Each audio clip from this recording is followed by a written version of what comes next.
know it's all part of God's amazing grace. And I believe there's a place called heaven. I believe in a place called Calvary. I believe in a man, his name is Jesus. And I believe that he gave his life for me.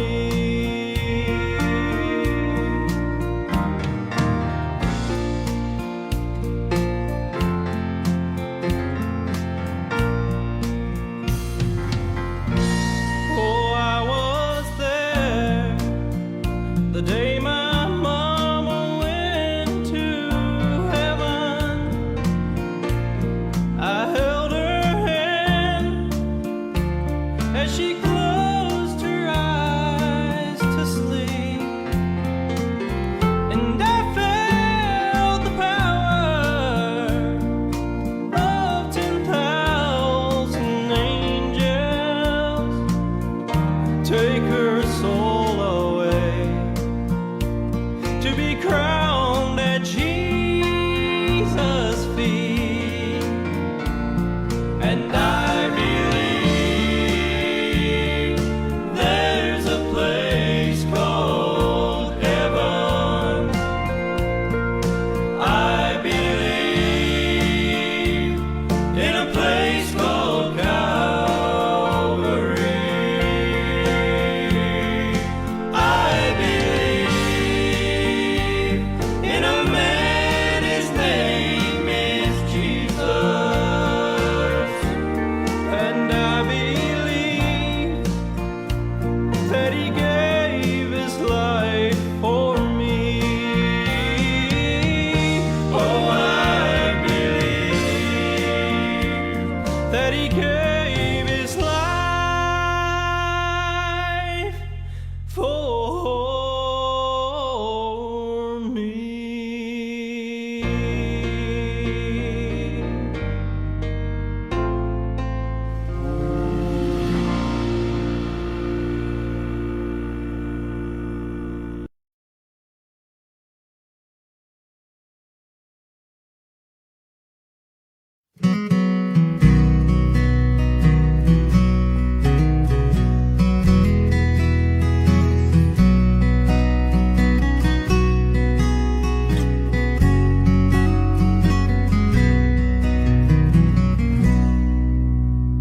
I'd rather have Jesus than silver or gold.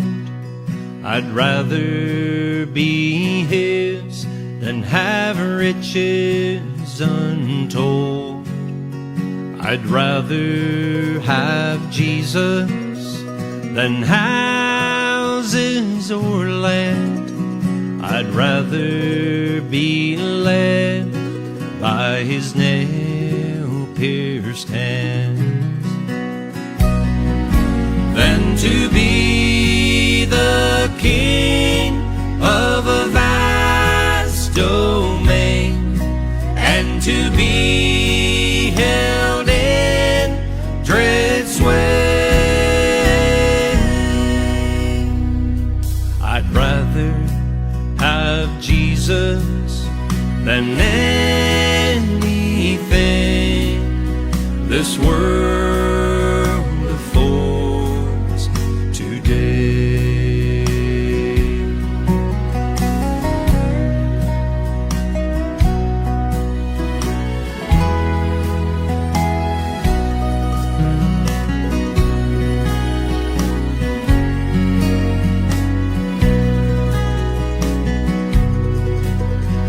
I'd rather have Jesus than worldly applause. I'd rather be faithful to his dear cause. I'd rather than worldwide fame. Yes, I'd rather be true to His holy name than to be the king of a vast domain and to be held in dread sway. I'd rather have Jesus than anything this world affords today. Yes, I'd rather have Jesus than anything this world affords today.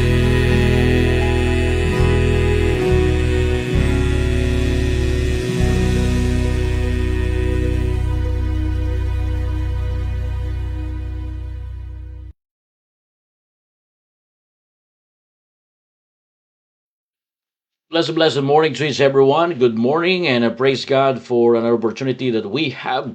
And thank God that God woke up us this morning, and we have another opportunity to have a Bible program in our church here in Newman every morning, developing a strong faith to God. I hope we're ready. I pray that God will help you and keep you safe, keeping you safe from any harm and danger. And may the Lord bless you today. May the Lord give you a right heart and right spirit. And I pray that God gave you access strength also. Okay? At salamat po sa Panginoon. At tayo po ay magpapatuloy sa gawain ng Diyos. Nakakatuwang isipin na tayo po ay nakakapagpatuloy sa gawain ng Panginoon. At yan po ang pinakamahalaga mga kapatid. Yung tayo ay makapagpatuloy sa gawain ng Panginoon. Yan ang pinaka-the best na mangyari po sa atin. Yung tuloy-tuloy po tayo sa gawain ng Panginoon. Okay? At naniniwala po ako na tayo ay pagpapalain ngayong umaga. At kung nasa man kayo ngayon, ang dalangin ko po ay patuloy kayong ingatan ng Diyos at bigyan kayo ng kalakasan ng Panginoon. Okay? Magandang umaga po sa inyo dyan. Magandang umaga, Brother Janber. Good morning, Sister Ronalet. Good morning, Brother Jobs. Magandang umaga po kay Nanay Amelia. Alright, kay Sister naman kay Ma'am Flor, kay Nanay Helen. Good morning. At sa aking pinakamamahal na asawa, good morning to my lovely wife and to all our brothers and sisters here in Newman and all the way there in Perth.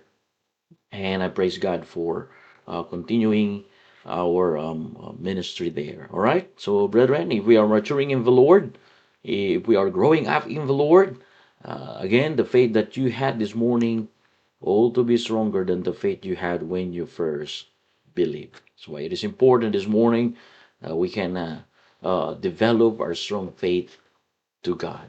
Okay, I hope we're ready. Are you happy this morning? Amen. Masaya po ba tayo ngayong umaga? Are you happy this morning? Amen. Masaya po ba tayo dyan? Good morning sa mga brothers and sisters nandito na. Magandang umaga po sa inyo. At salamat po sa Panginoon na kayo po ay nandito na. Alright, so let's proceed in episode number 543. Again, we talk about a lesson about Solomon's life. Alright, in First Kings, chapter number 3. Okay, and I believe the Lord will help you this morning. And my prayer is that God speak to your heart through sharing of the Word of God. Okay, turn with me in First Kings, please. Chapter number 3. First Kings, chapter number 3. If you have a Bible there, or wherever you are, you can open your Bible, or you are in break time, you can open your Bible, or if not, we have a Bible Bible verse in the screen. If you are watching, or if not, if you're just listening because you are in a working place, I will read it for you. All right. Good morning to our brothers and sisters. Good morning po sa inyo dyan, Nanay Lorlena. Good morning. Okay, I want to read it to you, verse number 1. And Solomon made, all right, First King chapter 3, and Solomon made affinity with Pharaoh king of Egypt and took Pharaoh's daughter and brought her into the city of David until he had made an end of building his own house and the house of the Lord and the wall of Jerusalem round about. Verse number 2, brothers and sisters. Okay, verse number 2. The Bible says, only the people sacrificed in high places because there was no house built unto the Lord, name of the Lord, until those days. Verse number 3. We will dwell in this verse, mga kapatid. The Bible says, and Solomon loved the Lord. Well, notice the word, and Solomon loved the Lord. Okay?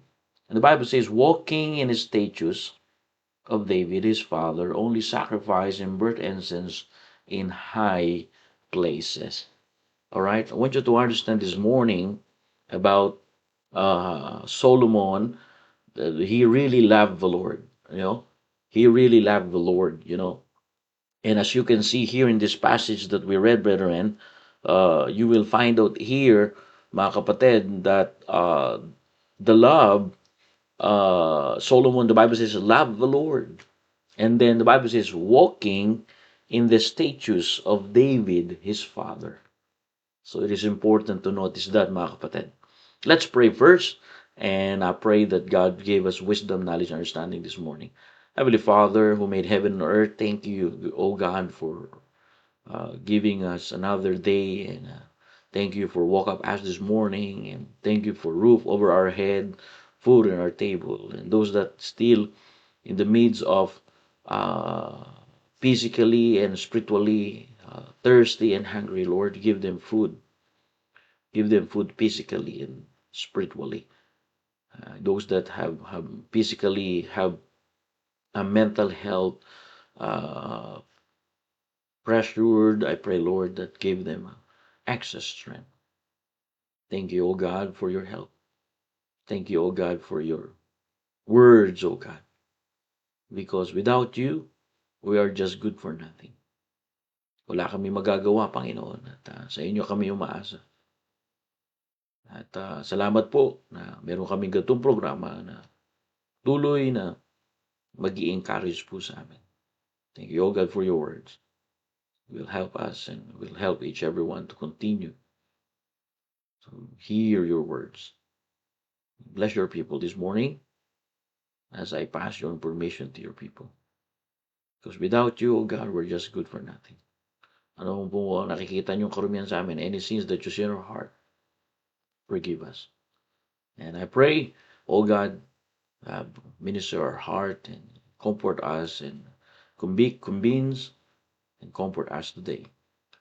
Any sins that you see in our heart, forgive us and cleanse us from our iniquity. This is our prayer. In Jesus' name, amen and amen. All right. Good morning again sa mga kapatid po. And blessed morning to each everyone. And wherever you are, may the Lord bless you. All right. I want you to understand here, brethren, the Bible says the message will focus only in this verse 3. The Bible says, and Solomon loved the Lord. All right. And Solomon loved the Lord. Wow. I don't know about you, but if you really understand what the Bible says this morning, the Bible does not first say Solomon was wise. The Bible says that not first say that Solomon was uh, wise or blessed. The Bible does not first say Solomon was rich. It does not first say he was rich. He does not first say he was powerful. But in verse number 3, a lesson from Solomon's life is Solomon loved the Lord. Either amen? May panggulo po. Nanggugulo sa ating ang tawag dito po screen, ano? Solomon loved the Lord. Either amen? Makikita po natin dyan. Alright? Good morning, Brother Pao. Good morning din sa iyo. Good morning din sa iyo, Brother Paulo and Sister Lady Lee. Good morning din sa inyo. Okay? So makikita po natin dito Ganyan dapat pag tinitingnan niyo ang salita ng Diyos, mga kapatid. Napakadaling intindihan ng salita ng Diyos. Kaya napakalaga na tayo din po ay nagpapaayos ng relasyon sa banal na espiritu para naiintindihan natin the reason, mga kapatid, kung bakit wala pang epekto yung salita ng Diyos sa atin at patuloy tayong nagre-rely sa ating pangunawa at yung pangunawa natin dinadala tayo palayo sa pagpapala ng Diyos, palayo kundi pabalik-balik tayo dun sa kalagayan na yon dahil hindi talaga natin naiintindihan ang salita ng Diyos. Kaya nga napakalaga na maintindihan natin ito.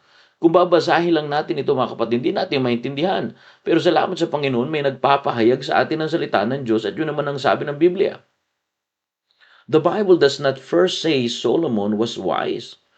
We need to clarify that, brethren. It does not first say that Solomon was rich. It does not first say that he was powerful. Solomon, the Bible says, loved the Lord. Solomon loved the Lord. Solomon loved the Lord. And brethren, before wisdom, love first. Before blessing, love first. Before success, love first. Because everything begins with the love for God. O with love for God. Hindi unang sinabi ng Biblia na si Solomon ay matalino na at mayroon ng karunungan. Hindi rin sinabi ng Biblia agad na si Solomon ay mayaman na. Hindi po sinabi ng Biblia na si Solomon ay punong-puno ng karunungan at kapangyarihan at impluensya. Ang sabi ng Biblia, inibig po ni Solomon ang Panginoon.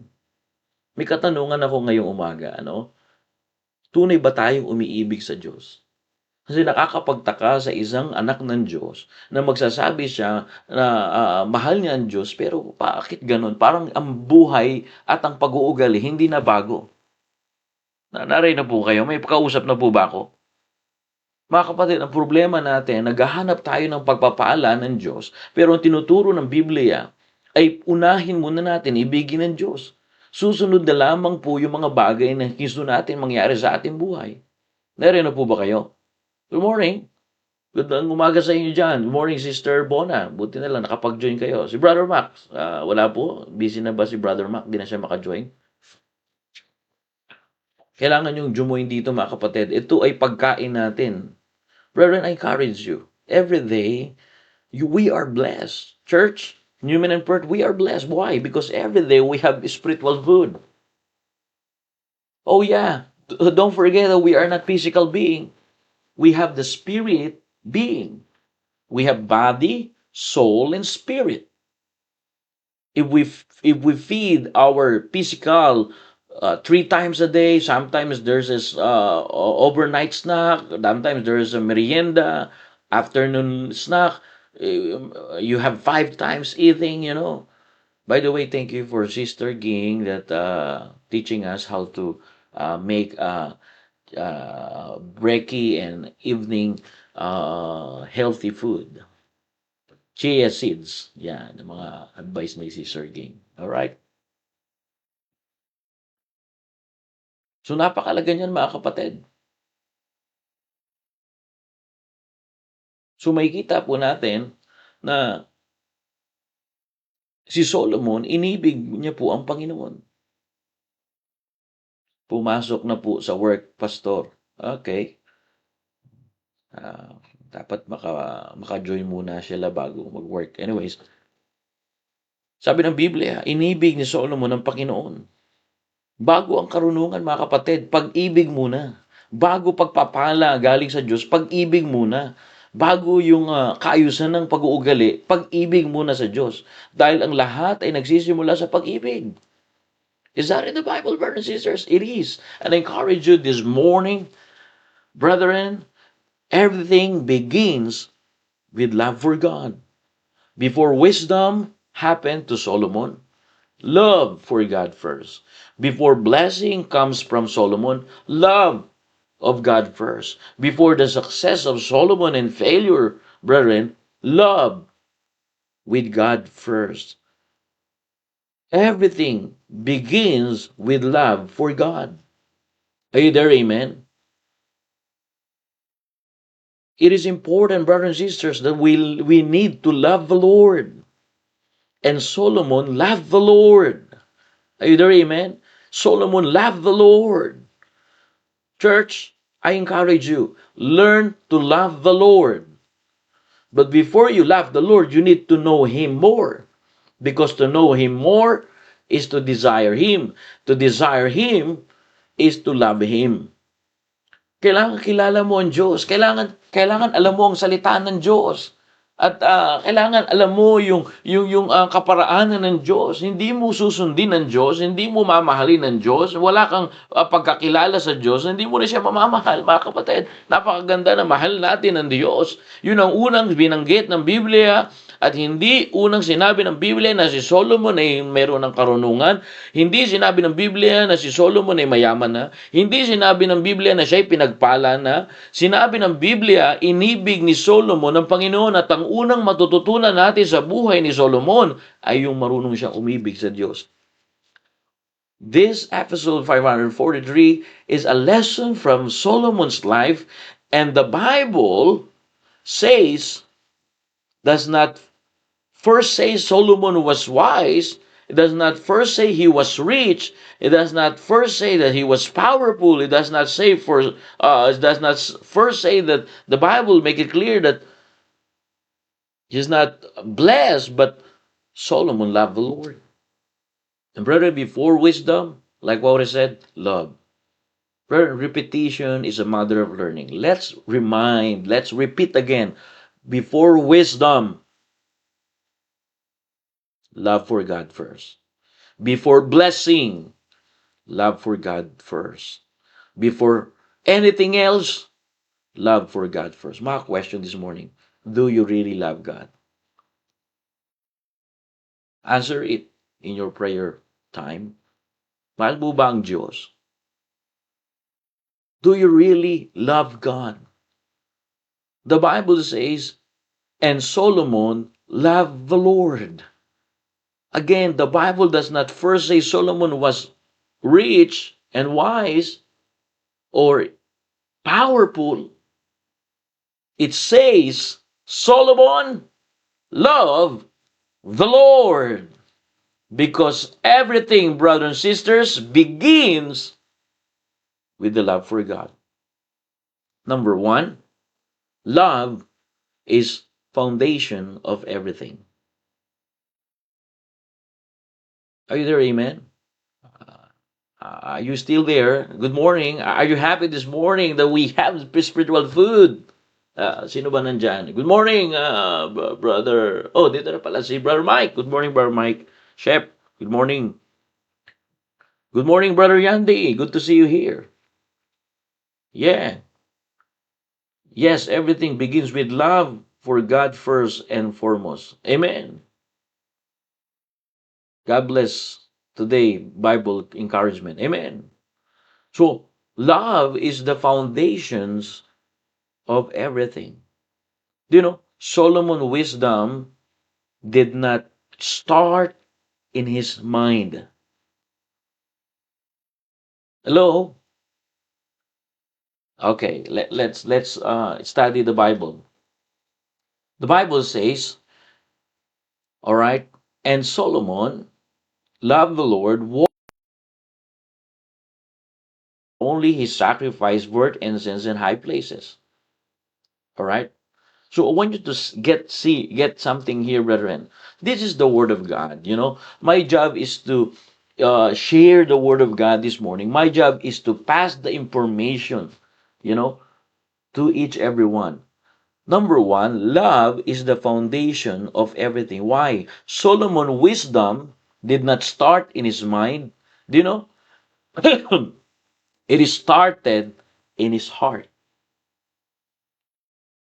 Solomon's wisdom did not start in his mind, it started in his heart. Ang karunungan ni Solomon, ang pagpapala ni Solomon, hindi nagsimula sa kanyang isip, nagsimula ito sa puso. Kaya hindi ka pwede magmalaki na, okay, magaling talaga ako, matalino talaga ako. Hindi. Brethren, you cannot walk with God if you do not love God. And the Bible says Solomon's wisdom did not start in his mind, but it started in his heart. The Bible says, and Solomon loved the Lord and walking, all right, and walking in his statutes, walking in the law of the Lord, the holiness of the Lord, the righteousness of the Lord. Solomon blessing and wisdom and wealth did not start in his mind. It is start in his heart.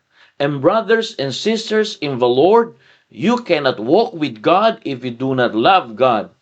Because love produces obedience. Love produces desire for his presence. And love produces willing sacrifice. Is that in the Bible? It is. The Bible says, and Solomon loved the Lord, walking in his statutes, David his father, only he sacrificed and burnt incense in high places. Brethren, church, believers, Christian, or Christian, brethren, Christianity is not first about duty. It is about your love to God. Yeah, Brother Yandy, you're right. This is our first love. Christianity is not first about duty, it's about devotion. And Solomon loved the Lord and walking in his statutes. Brothers and sisters, a wife who truly loves her husband does not need to be first to serve him. A husband who truly loves his wife does not need to be first to serve him. Because love cannot be first. Solomon loved the Lord. And his wisdom, brothers and sisters, did not start in his mind, but it started in his heart. My question, do you really love the Lord with all your heart? Mahal niyo po ba talaga ang Diyos? My question, brethren, are you in love with the Lord? Mga kapatid, ang ginagawa natin sa church, hindi ka pwedeng umalis sa gawain ng Diyos. Hindi ka pwedeng huminto sa gawain ng Diyos kung tunay mong mahal ng Diyos. Narinig na po ba kayo? Hindi ako pwedeng huminto sa gawain ng Diyos kung mahal ko talaga ang Diyos. Marahil ako'y nangihina, pero hindi ako hihinto. Brethren, you cannot stop serving the Lord. It might be you can have sickness. You might be you can uh, fail. But brethren, you can stand up again, and the Bible says adjustment seven raise up again. So it is important, brothers and sisters, that if you're really in love with the Lord, you will never stop.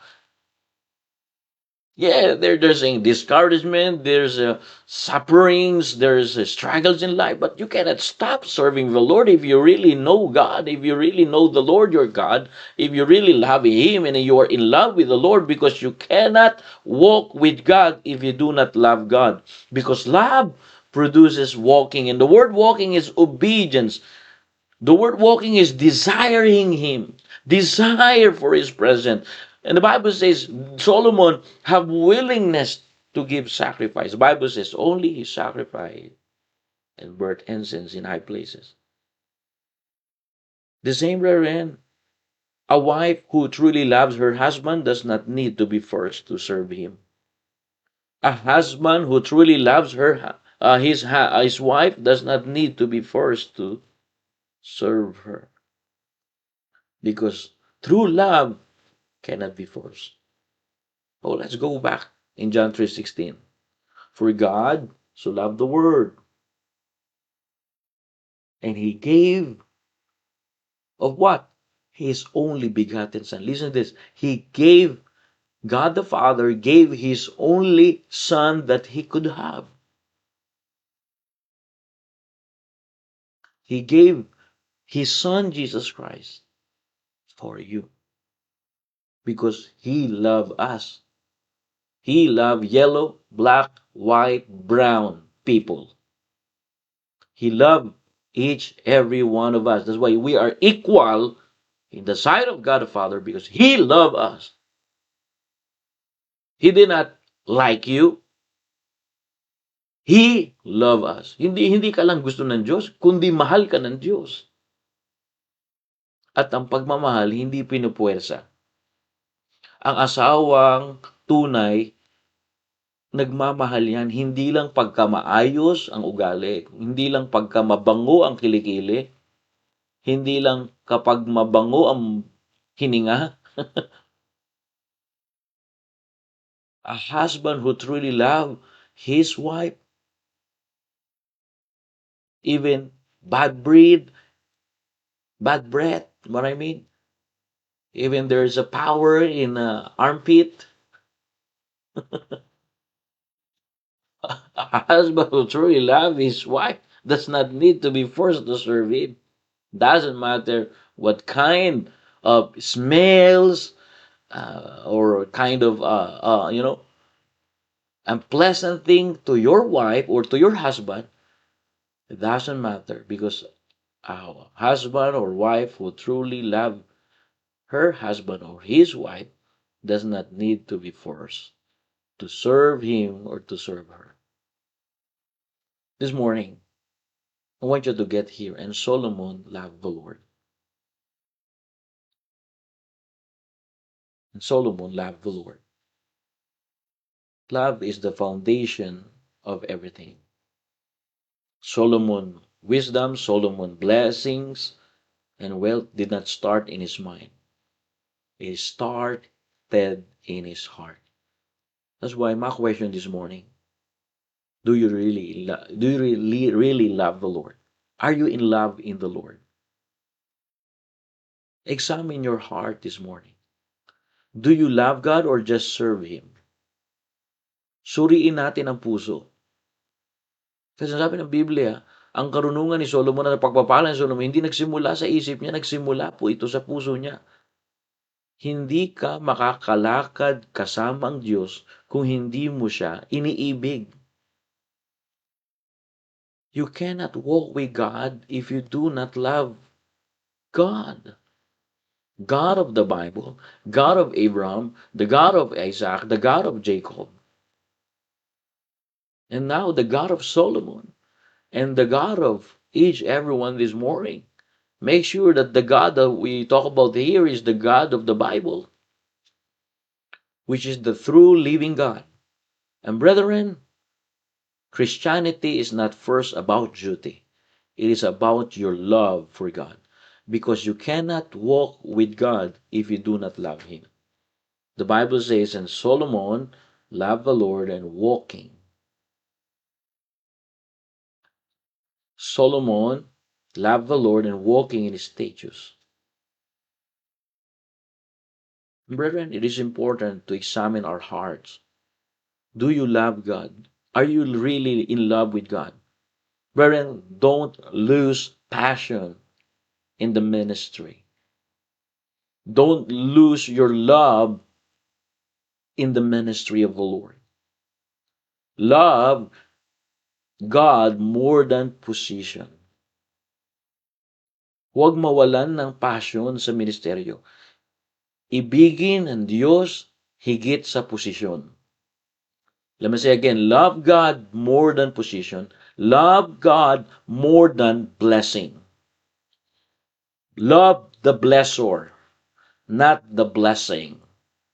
Ibigin ng Diyos higit sa pagpapala. Minsan, mas mahal natin yung pagpapala ng Diyos kesa ang Diyos na nagpapala. Narin na po ba kayo? Aba, nandito na pala si Brother Macmac. Good morning, Brad. Good morning, Brother Mac.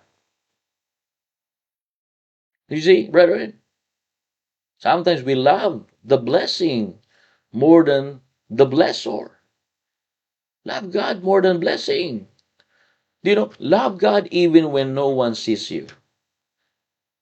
Ibigin ng Diyos higit sa pagpapala. Ibigin ng Diyos higit sa posisyon. Ibigin ng Diyos kahit walang nakakakita. In fact, may nakakakita sa atin ng Diyos.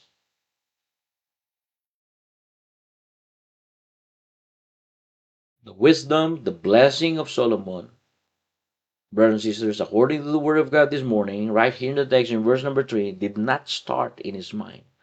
It started in his heart. And brethren, you cannot walk with God if you do not love God from your heart. What the Bible says, and Jesus said, love the Lord with all thine heart. Love the Lord your God with all thine heart. Brethren, again, the issue here is not your skills, talent, or capability, or strategy, or what you can proud of. The problem here is your heart. Let's examine. Every morning I always examine my heart. Lord, like what David said, what David said in Psalms 53. Restore the joy of salvation. Create me a clean heart. That's what we need, brethren, every day. And let me remind you this morning, Solomon, brothers and sisters, wisdom and blessing did not start in his mind. It started in his heart. He loved the Lord. He loved the Lord. And again, the Bible says Solomon loved the Lord and walking in his statutes. What does it mean? You cannot walk with God if you do not love God. Amen? Because love produces walking. It means obedience, desire. The word walk is desire for his presence. Are you there? Amen? That's why don't lose your love in the ministry. Don't lose your love in souls. Praise God. I see you last Saturday there in Perth that you do soul winning. Keep on going, my friend. Keep on going, my brothers and sisters. I praise God together with brothers and sisters here in Human. We're doing soul winning. We love the Lord and we love the souls. Do you know? Again, Jesus loves lost souls. Jesus wants to save lost souls. For the Son of Man is come to seek and to save which was lost. That's why, brethren, love God more than blessing. The same what happened to Solomon. And Solomon loved the Lord. Amen? Kaya nga, napakaganda ngayong umaga na mapaalalahanan tayo. Ang pag-ibig ay nagbubunga po yan ng pagnanais sa presensya ng Diyos. Hindi mo pwedeng sabihin na mahal mo ang Diyos pero ayaw mo magsimba, ayaw mong magpatuloy sa gawain ng Panginoon. Isang kalokohan niya, mga kapatid. Ang totoong nagmamahal sa Diyos sa kalagitnaan ng kahirapan, sa kalagitnaan hindi mo maintindihan yung mga bagay-bagay. Dahil mahal mo ang Diyos, nagpapatuloy ka. At naniniwala ko yung pagmamahal mo na yan sa Diyos ay hindi masasayang. Yung pagmamahal mo na yan ay magbubunga pa po yan. Doon natutunan kong mahalin ng Diyos. May tinanong ako noon, magpo-full time ako doon sa Bonifacio, sa ating mother church. I remember, I decided to enter in full-time ministry, full-time staff ministry, and he asked me, well, why you want to be full-time here in the church? I said, because I love the Lord. I'm in love in the Lord. Brethren, I encourage you this morning. If every member of our church in Newman and Perth really love the Lord, really desire the presence of God. Do you know, God, the Lord our God, desire us to have intimacy love to Him. Gustong-gusto ng Diyos na ikaw at ako ay nakikitaan niya ng pagmamahal. Gusto niya ng maayos na komunikasyon. Gusto niya ng relasyon sa Diyos. Ganun katindi ang Diyos, mga kapatid. Mahal na mahal niya tayo. Tayo na lang ang nagsumusuko. Kaya marami ang problema pa rin sa buhay natin kasi Doon ka nakapokus eh. Yun ang pinapriority mo. Pero ngayon, priority mo, pagmamahal naman ng Diyos. Kung hindi mo pa kilala ang Diyos, pwede namin ipakilala sa iyo ang Diyos. My friend out there, that if you're listening, if you don't know the Lord or God that we talk about here, the Lord or God that we talk about here, love you so much. I can tell you this morning, He loved you. And because He loved you, He gave His life for you. Number one, love is the foundations of everything. Number two, all right, love, walk in obedience. Yan na tayo magkakaproblema ulit. Is that in the Bible? It is. Verse number 3. Let's read right here in our screen. And Solomon loved the Lord and walking in the statutes of David his father. Remember, David loved the Lord also. And when we say walking or walks, it's about obedience. Walking in the statutes of David his father. Brethren, love is not just words, love is walking. Is that in the Bible? It is.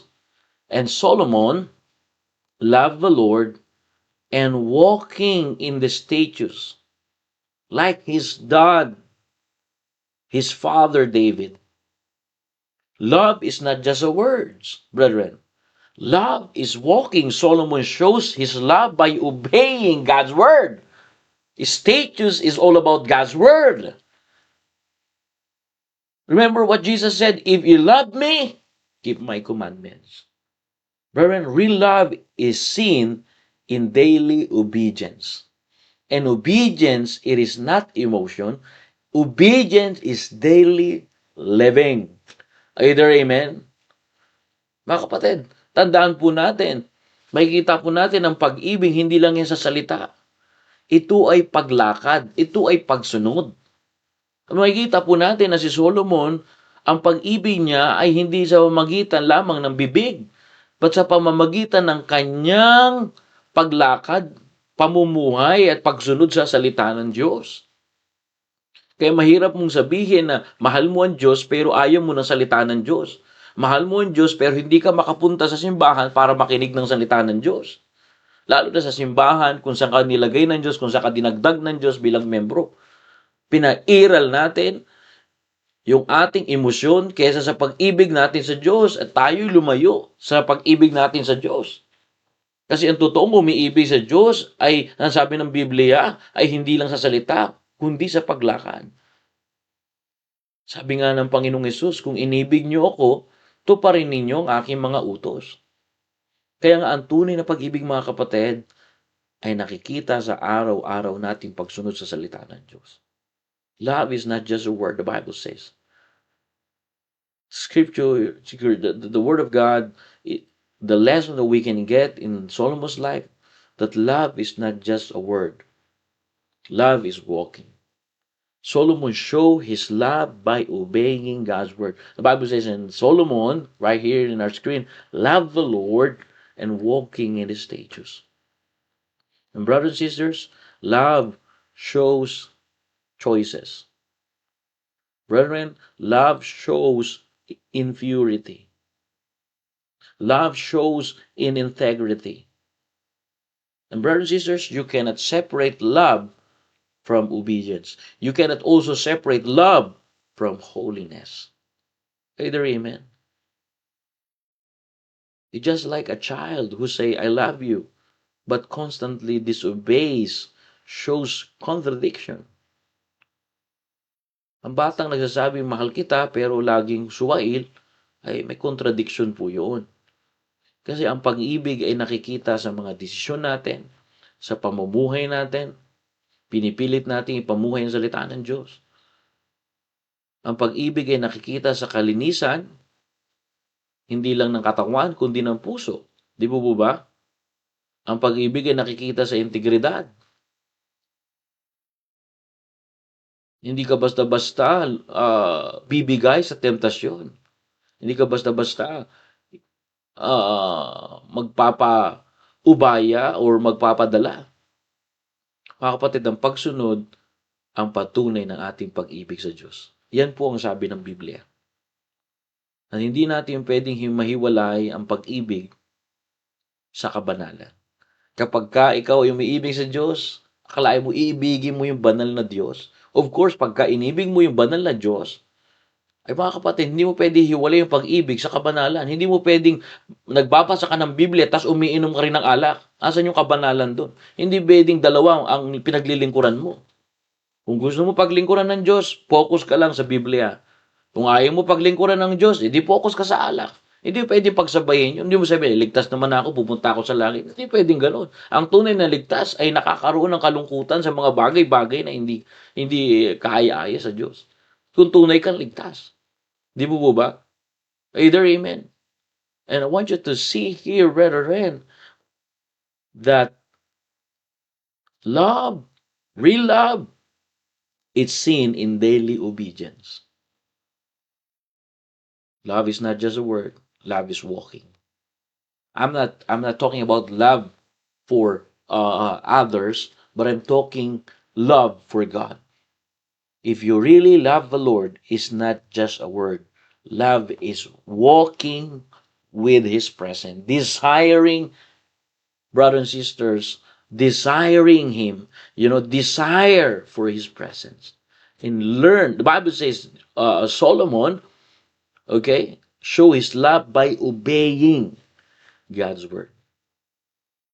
Ganun po dapat.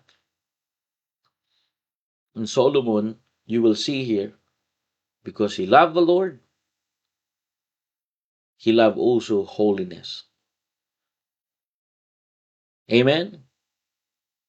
Kaya nga, mga kapatid, sa totoo lang, hindi natin pwedeng lokohin ang sarili natin. Mayroong salita ng Diyos na nagtuturo.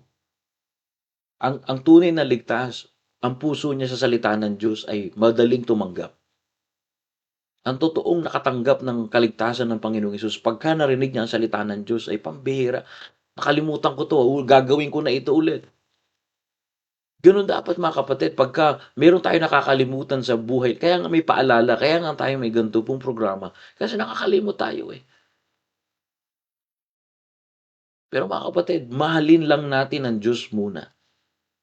Huwag natin mahalin ang mga pagpapala, mga material na bagay na meron tayo. Mahalin natin ang Diyos. Yun ang pinaka-the best. At kung mahal natin ang Diyos, sabi ng Biblia, tayo ay lumalakad. The Bible says, love walks in obedience. And Solomon shows his love by obeying God's word. There is nothing new here, brethren. It is a basic, and it reminds you and me again that real love is seen in daily obedience. And obedience is not emotion. Obedience is daily living. This morning, I want you to get something here, that obedience proves affections.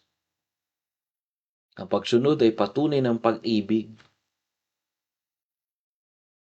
Obedience proves affections. And love shows in choices. Love shows in purity. Ang pag-ibig ay nakikita sa desisyon. Ang nakikita ninyo, marami tayong desisyon na imbis palapit sa gawain ng Panginoon, palayo. Hindi normal yun bilang anak ng Diyos. Ang normal na anak ng Diyos, kagaya ni David, patuloy siyang nagkakaroon ng problema, patuloy siyang lumalapit. Remember what we talked about last Sunday? David, in Psalm chapter 13, I preached about how long do I will trust. David is still mocked by his enemy, still in struggle in his life. And he said, how long, O God, this suffering? But you will find out and you will notice that David is still praying, is still serving the Lord, and is still trusting the Lord. David learned from sorrow to singing. And brethren, the same, if you really love the Lord, it doesn't matter what happens in our lives. The matter this morning is you love the Lord and walking in His words. Solomon shows his love by obeying God's word. Number 3, according to the word of God, the Bible says, verse 3, sabi mo ng Biblia, and Solomon loved the Lord, walking in the statutes of David and his father. Only he sacrificed burnt incense in high places. What does it mean, brothers and sisters? Number 3, love does not mean perfection. During those times, during Old Testament time, you need, if you commit sin or you committed sin in the past, you need to bring sacrifice or burnt offering. So what does it mean? Love does not mean perfection. The verses also says that only he sacrificed and burnt incense in high places. So Solomon loved God, but he was not perfect. But you can love God and still grow. You can love God and still need correction. Love is the beginning, not the finish line. Sabi po ng Biblia, kaya po siya nagdala ng mga burnt offering kasi pagka nagkamali ka, nagkaroon ka ng problema, kailangan kang magdala ng iaalay mo sa Diyos para pansamantalang matatakpan yung kasalanan mo. Nung hindi pa dumarating ang Panginoon, ganun po ang ginagawa nila. Para pansamantalang matakpan yung kasalanan ng mga tao doon sa lumang tipan, ay nagdadala sila ng alay. Pero salamat dito sa New Testament, dumating na ang Panginoon, siya na po ang perpektong alay, na tayo na po ay hindi lang tinakpan yung kasalanan, kundi nilinis ang kasalanan, at yung katuwiran ng Diyos ay nilagay na sa atin. Kaya tayo na po ay righteous o matuwid sa harapan ng Diyos. During Old Testament, you need to bring sacrifice or burnt offering to temporarily cover your sin in the sight of the Father. But praise God, when Jesus came, He's not only covering our sin, He washed away our sins, and His righteousness inputs in us. That's why we are righteous in the sight of God. We are now adopted sons and daughters of God. So in Old Testament, the Bible make it clear here that Solomon sacrificed and burnt incense in high places. So Solomon made mistake. So what the principles that we can get here? Love does not mean perfection, but Solomon love for God, brothers and sisters, is real. And brethren, you can love God and still grow. Nandiyan na po ba kayo? Amen? Maari mong ibigin ng Diyos, pero kailangan mo pa rin lumago. Meron ka pa rin pagkukulang. Meron pa rin akong pagkukulang, mga kapatid. Meron pa rin kayong pagkukulang. Lahat tayo natutukso. Lahat tayo nagkakaroon ng panghihina. Lahat tayo bumagsak. Ako'y bumagsak. Personally, bumagsak po ako. Meron akong ginawa na mga bagay-bagay. Ako po ay bata pa at when I was teenager, I fall into sin. But again, you cannot love for God, or you can love God and still grow. You can love God and still need correction. Because love is the beginning, not the finish line of your life. Ang pag-ibig ay simula pa lang, hindi pagtapos. Kaya nga maari mong ibigin ng Diyos, pero may mga bagay pang itutuwid sa iyo. Amen? Narena po kayo? May inaayos pa sa atin ng Diyos. May ipinapaayos pa ang Diyos sa atin. At gusto ko pong maintindihan nyo, mga kapatid, nung si Solomon, mahal niya ang Diyos, lumakad po siya sa Diyos. Sumunod po siya sa Diyos. Kaya ang pag-ibig natin sa Diyos, ang pinakamahalaga, hindi yung posisyon. At pagkamahal natin ng Diyos, hindi ibig sabihin nun, perpekto na tayo. Mahal natin ng Diyos, nagkakamali pa rin po tayo, at pwede pa rin tayong lumago. Maari mong ibigin ng Diyos ngayong umaga, pero kailangan mo pa rin lumago.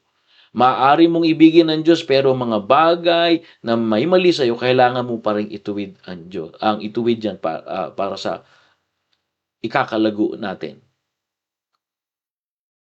Narinig na po kayo? And right here in the text, the Bible make it clear, and Bible says, the verse also says, only he sacrificed and burnt incense in high places. Why? I believe Solomon made mistake in the Solomon loved God, but he was not perfect. Solomon loved God, but he needs still growing or growth. Solomon loved God, but he still need correction. Because love is the beginning, not the finish line. My question this morning, if you really love the Lord, if you are in love in the Lord, keep growing in truth. Mga kapatid, kung tayo talaga ay mahal natin ng Diyos at nagkakamali pa rin tayo, edi magpatuloy tayong lumago sa katotohanan. Ganun lamang po eh. Don't justify compromise because love must matured. Wag natin bigyan ng katwiran yung mga kompromiso natin eh kasi na-open kasi ako kay ganire, kasi ganito po siya, kasi ganito. Mga kapatid, kung namumuhay ka sa nakaraan mo, hindi ka makakapunta sa paroroonan mo. Ulitin ko po, kung ikaw ay namumuhay sa nakaraan mo, hindi ka pupunta sa... That's what we talk about last Sunday. Move forward. Leave the pain of the past behind us. Because if you're not moving forward, if you not forget those things behind us, sabi ng Philippians chapter 3 verse 13, and reaching forth, ano? Ibig sabihin, tatanda natin, love must matured. It means, love must, keep on going and keep growing in truth. Amen? Ang pag-ibig dapat matured po yan. Huwag bigyan katwiran ng mga pagkakamali. Magpatuloy lumago. Magpatuloy tayo. Tandaan natin, nagmamahal tayo sa Diyos pero hindi pa tayo perpekto. Pero habang tayo nagmamahal sa Diyos, meron tayong paglago. Nagpapatuloy tayo. Now remember, a young believer may love God deeply but still lack understanding. The same, brothers and sisters. Love must mature. That's why this morning, let us ask God to refine your worship. Passion must align with the scripture. If you have passion, it should or must align with scripture. Ganun po mga kapatid. Dito sa ating binasa mga kapatid, this is what we can get here, that love, true love, is the foundation of everything. Everything begins with love for God. Solomon, the Bible says, love the Lord. Bible does not first say Solomon was wise, Solomon was, rich. The Bible says, it says Solomon loved the Lord. It did not first say he was rich. It does not first say he was powerful.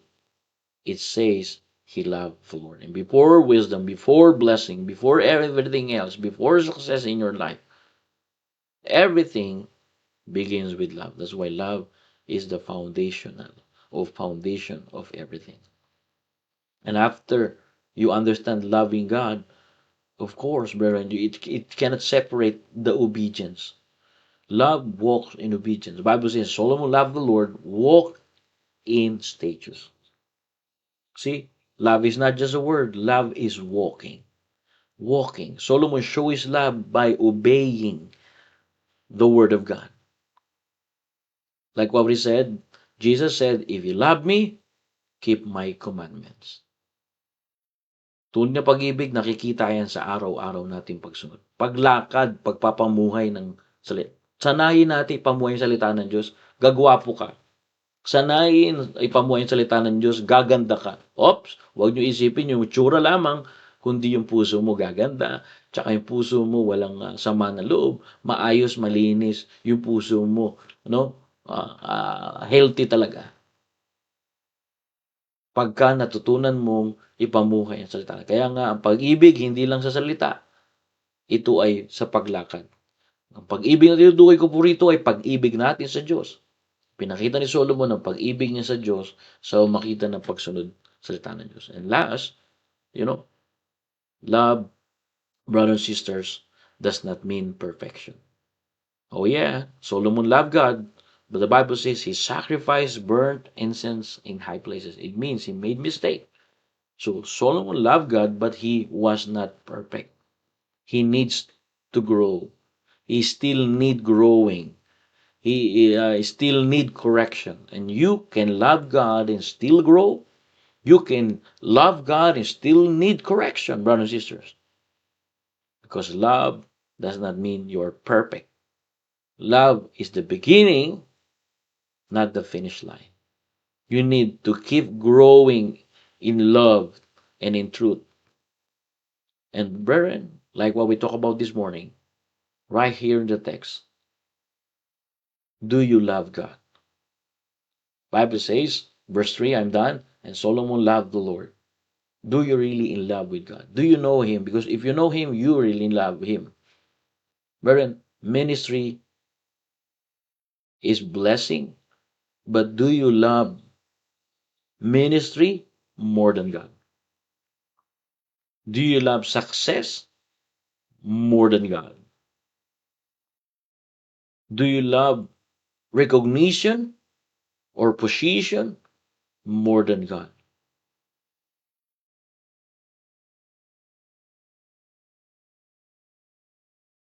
Mas mahal mo ba ang ministeryo o pagpapala kaysa sa nagbibigay ng pagpapala at nagtiwala sa iyo ng ministeryo? Katiwala lang tayo ng Diyos, mga kapatid. Mas mahal natin ba ang tagumpay kaysa sa Diyos? Mas mahal po ba natin ang pagkakilala o posisyon kaysa sa Diyos? O masasabi ng langit tungkol sa iyo? Ano bang masasabi sa iyo ng langit?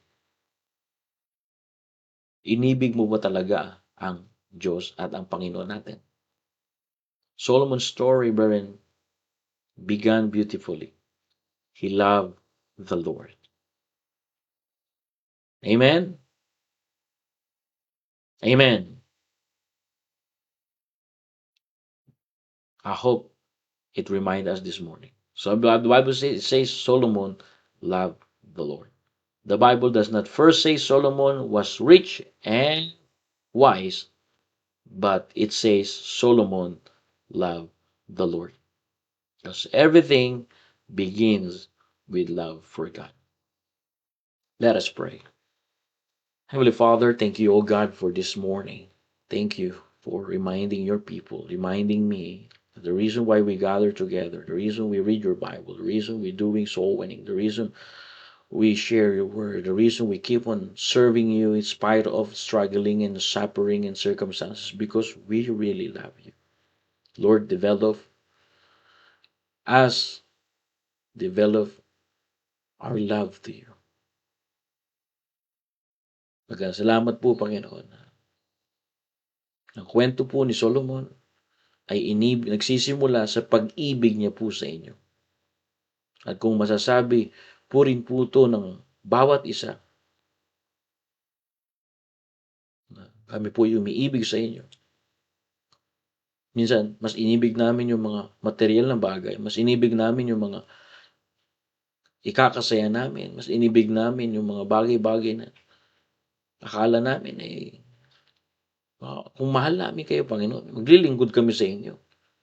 Kayo lamang po ang persona na nagligtas at nagpatawad sa aming mga kasalanan. Kung ang tao po ay nakagawa ng kasalanan at hirap niyang patawarin yung kapwa niya tao, wala na po pag-asa. Pero salamat po, mayroong isang persona mula sa langit na parito sa lupa at kayo po ay nagpatawad at binigay ang inyong buhay dahil mahal niyo po kami. Ano po yung ang magagawa namin? Ano po yung dapat namin gawin? Ano po yung kaya namin ibigay sa ginawa niyo po sa buhay namin, Panginoon? Yung pagmamahal na binigay niyo po sa amin. Ang isa lamang po natutunan namin ngayong umaga ay matutunan namin kayo mahalin. At ang pagpamahal ay may pagsunod. Thank you, Lord, for teaching us this morning. Because love walks in obedience. True love cannot be forced. True love cannot be forced. It's just like a wife who truly loves her husband does not need to be forced. to serve Him. The same, love makes obedience natural. Love makes um, obedience natural. Love makes uh, our service natural. So this morning, I examine our heart. We really love you, O God. Bless your people. Thank you for teaching us that love is not just a word.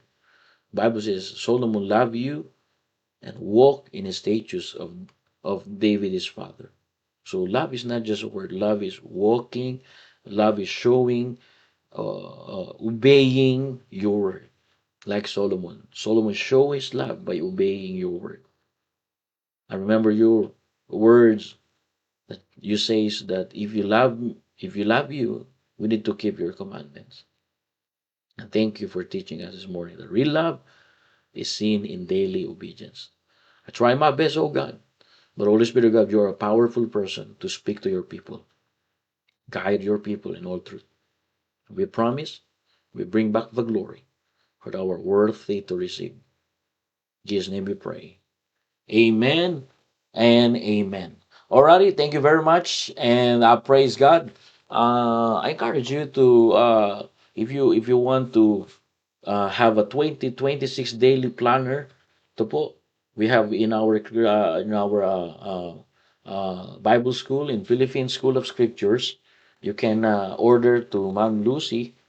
This is good, brothers and sisters. I use this about uh, uh, 2026 daily planner in our Bible school, and you will see here it's March now, and you can see the principles that Pastor Hill preached. He says pressure and pleasure are the two things that will pull out the purpose why you are serving. So serving God. So this planner in our Bible school is will help you in your daily living. All right, thank you, Pastor Hill, for giving me a sample, and I already give it to our brethren here. And but if you want to order more, you can order and message our sister to print you a 2026 daily planner. Thank you very much, brothers and sisters. I encourage you, and may the Lord bless you. And see you tomorrow for another episode of Newman every morning. You know, developing a strong faith to God. And let's continue and let's understand the Word of God. This morning, Amen. Are you learning? Are you happy this morning? Masaya ba kayo dyan? Mukhang malungkot kayo ha. Masaya ba? Amen, Sir Bona. That's good. So, magpatuloy tayo. Alright. Our Jimbo, dito ka na pala. Good morning sa'yo. At salamat sa na pakinggan natin ngayong umaga. Good morning, Brother Russell. Nandito ka rin pala. Alright. Salamat at to God be all the glory. And my prayer is that God will help you to see the reason of life. All the glory belongs to Jesus. See you tomorrow.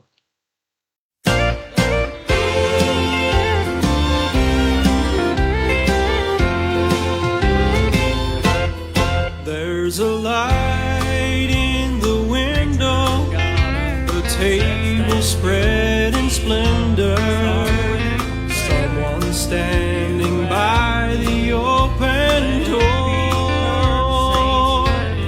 I can see a crystal river, and I must be near forever. Lord, I've never been this homesick before. See the bright light shine, it's just about home time, and I can see the Father standing at the door. This world's been a wilderness, I'm ready for deliverance, and Lord, I've never been this homesick before.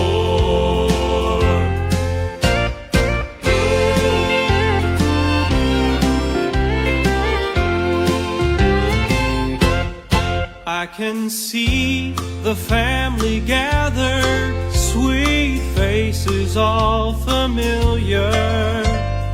No one's old or feeble anymore. This old lonesome heart is crying.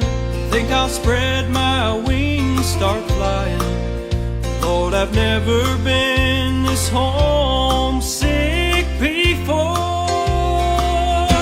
See the bright light shine, it's just about home time.